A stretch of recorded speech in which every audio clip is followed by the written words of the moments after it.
Welcome, ladies and gentlemen, to the second episode of Max Talks Movies. My name is your host, Max Didenberg, and today I have my second review here on the channel. It's called The Lovebirds, a Netflix film that was supposed to come out in April theatrically, but because of the pandemic, was moved to Netflix, and it came out today, May 22nd, 2020.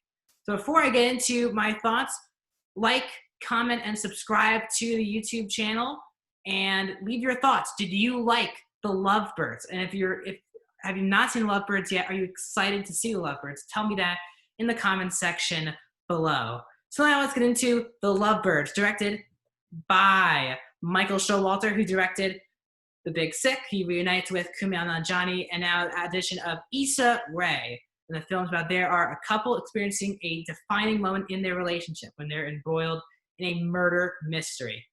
As their journey continues, their names take from the name from one extreme and hilarious circumstance to the next. They must figure out how they and their relationship can survive the night. I was really excited for this movie. I was going to see it in theaters, planning to, obviously, in April, but because of the circumstances, here we are on Netflix. I love these two leads right here. Kumail, I've loved in The Big Sick, as I alluded to earlier, but even in like a bad movie like Men in Black International, he probably stole the movie as the voice. And I saw Stuber last year. I thought the movie was average, but he was really funny in the movie. And up here, Issa Rae, I'm a huge fan of Insecure, and Insecure is still going on. We still have 4 or 5 episodes left this season.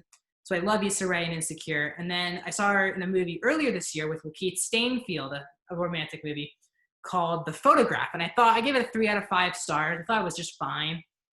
Their storyline was great. The other storyline in that movie was not good. So I was excited to see how these work. And obviously, how this review normally works, everyone, is that I'll go through my positives first, then I'll go into my negatives, followed by my score. So stick tight for this review. And this is also a non-spoiler review. So if you haven't seen the movie, this is freedom for you to listen to this review without hearing any plot details, spoiler-wise in general. So easily, the best part of the movie is our two leads, played by Kumail Nanjiani and Issa Rae. They are as fantastic as marketed. If you are huge fans of either of these two actors, I highly recommend this movie in general. Kumail, I thought, is really, really good again in this movie. They have great comedic timing, the two of them, but also they have a great relationship. They have great relationship here, great chemistry is what I meant to say, sorry. They have great chemistry in this movie. You really feel like they've been a couple for a while, and that's a good thing. Not romantically, just feeding off of each other. Their jokes really worked. And another strong part of the film was just the opening act. Getting to know these two characters was really funny. And then the first scene where you basically get thrown into this murder mystery, I think it worked really well. But in general, they were never boring to watch on screen. And what's great about this movie is that they're never basically on screen one at a time. They're always together. No one's getting one spotlight. This is both of their movies equally. They both go through a lot in this movie, and that's why it's really funny. They get beat up a lot. They're put, obviously, it's like a date night movie. They're put into crazy situations that you can't think they're going to get out of until, obviously, they probably will get out of that situation. But it's a really, really fun premise, pretty unique premise. Haven't really seen this type of premise in a long time. So it's nice to see him brought back. But that will move me into my negatives of the movie. And that is that the film is also just way too ridiculous with the premise. And there's a lot of twists that I think the filmmaker intended on becoming clever, and it just wasn't that clever. The first part of that negative was the ridiculousness. They are put into, obviously, some crazy situations, but for me, it got way too ridiculous, especially with the scene where they have masks on. It just takes me out of the movie of what they were watching. It wasn't funny, and it really just took me out of the movie, especially when it was supposed to be really tense. They were trying to not be seen, and then once it happens, once whatever happens, whatever they have to watch, I'm not going to spoil it, but man, it is disturbing, and it takes you out of the movie. Anna Kemp from Anna Camp from the Pitch Perfect movies is also in here for a brief minute. Her scene does not work as well. It's just kind of random. It's just like a kind of a mini bump on the road. And I like that she was in it. Her character is fine, and her voice is cool. But her the bump on the road for me was a nice idea. But the scene just kept going and going. They meet her, they talk to her, then they go to the barn scene that you see in the trailer, and stuff happens. And for me, it just kept dragging. And that was the only part of the movie though that did drag. Um, and then it was just a little ridiculous. The twist with our main villain, I guess you would say, of the movie, you could easily see a mile away. And again, they're using Uber throughout the movie, and it wouldn't really make sense if they were being hunted by the police for them just to be using Uber the whole time. It really didn't make any sense how they were able to not be seen by the police for such a long amount of time. I do like time jumps. They do time jump. They go 4 years and another year later. So they keep giving you time jumps in the relationship. And that for me worked. But at times in this movie, it was just too much ridiculousness. The movie is only 1:26. So that is a huge positive. The movie does fly by. Other than that, that one scene does drag. And the good news about this movie is that you're rooting for our two leads, not just because they're Kumail Nanjiani, Issa Rae, but also their characters you're also just rooting for throughout their experiences. You want them to, fix whatever problems they're having and to be the best couple that they can be, which is a really good aspect of the movie. The movie is, but also another negative for me is that the action isn't that well done at all. Kumail Nanjiani was in a movie that I talked about earlier called Stuber, and that movie for me felt really flat on the emotion and the comedy at times, while the action was really strong in Stuber. Now this movie I have better than Stuber, but the action is easily the weakest part of this movie. At times you can't really see what's going on in the action scenes, and if you can see what's going on, it seems really fake. Especially coming off a movie that I just saw called Extraction. Obviously, I'm not expecting the Lovebirds to hit those kind of action hits levels that Extraction does, but this movie needs to at least hit the action when it's there. It goes first for the comedy, second for the romance, and it puts action last, which is fine with me. But when you see the action, especially the last fight scene involving R2 with the main villain, it really doesn't work. I hate when you make the villains so dumb.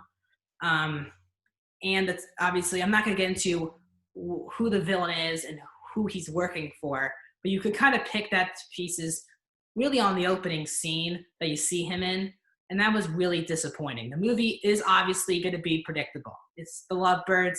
It's not asking for anything special. You know what the ending's going to be, and you got to stick with that. If you're too critical on these type of movies, don't go see this movie, because it obviously is very predictable. You know each thing that's going to happen, but you can't take this movie that seriously because it's not taking itself that seriously, which I was actually really pleased to see. Some movies like this try to put the romance super serious. There's some illness, there's some deaths involving family, and this was just, it's a couple, and they have to fight their way through this murder mystery. There were no serious scenes. They were just cool romance scenes. And it wasn't serious to me, and I really was worried. That's my only worry heading to the movie, was that there would be some serious scenes, and there wasn't.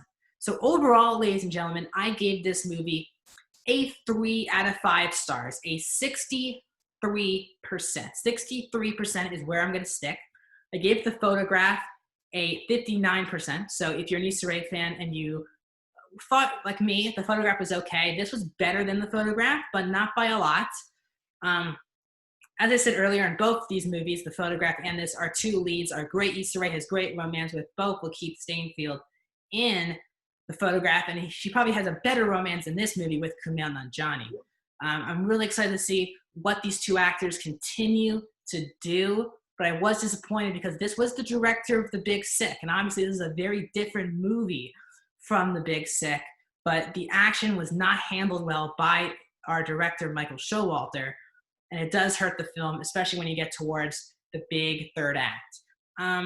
I want to thank everyone here for listening to my review of The Lovebirds. Let me go through my social media where you can find me across the board. You can find me on Twitter at DinenbergMax, one word, capital D. So it's capital DINENBERGMAX. One word, the only letter in that word that's capitalized is the D.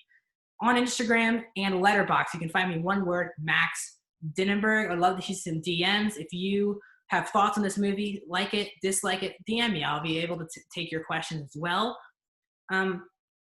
Also, Letterboxd. If you haven't heard of Letterboxd, please go over there. You can see all of my written reviews, my lists of every franchise and all the movies I've seen so far this year. You can always see that on my channel. Lovebirds, by the way, this is my 30th film I have seen this year and the 19th Netflix film. So where it ranks for me on the year before I close things out. On my Netflix movies of the year, it ranks as my number 5 Netflix movie of the year. It's been a pretty weak year for Netflix, but we've been getting some good ones as of late. And better than my first review on this channel, The Wrong Missy. And on my overall year ranking of 30 movies, it comes in at number 13.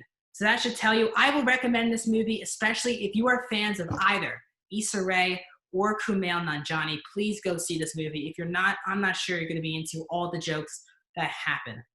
Also, this is Max Talks Movies. So every time there's a new movie that comes out on Netflix, Disney Plus, HBO, once we get back to theaters as well, and if I can also go see some VOD movies, it'll be reviewed on this channel. My first review on this channel has already been up for the past week, called The Wrong Missy. If you've seen the movie, haven't seen the movie, and you're interested in seeing my review for that, it's still on my YouTube channel.